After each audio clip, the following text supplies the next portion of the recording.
Brigitte Damon, CEO at Leo, and we're here tonight at our Fiesta De LEO. We're very excited. We've changed our theme, and it's a street carnival, and we're very excited to be out here in the community, meeting new people, and just having a great time, all to support the families and programs at Leo, our Head Start, fuel assistance and weatherization, and to make sure that people in the community know the services we offer, and they're coming out to support us as well.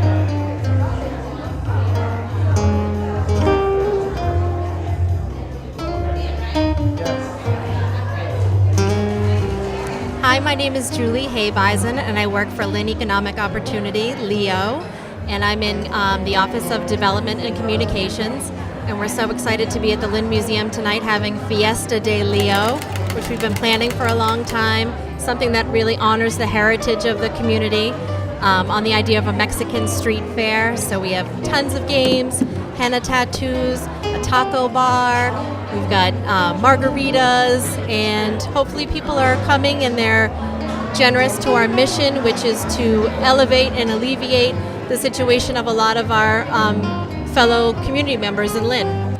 I'm Lisa McFadden. I'm the Director of Development and Communications at Leo.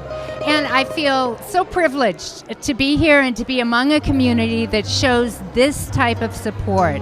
Leo has been here in the Lynn and surrounding communities since 1965.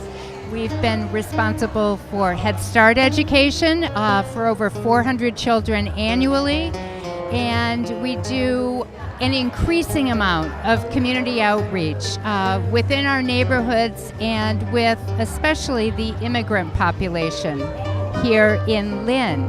Hi, I'm Darlene Gallant. I'm the Community Services Director. I oversee fuel assistance, advocacy, homeless services, emergency funds, crisis. We work with whoever comes through the door in their problems. And if we can't do it, we refer them out. I think that most people don't think they can come in because they're working or they own their own home, but those are exactly the people we're trying to reach right now.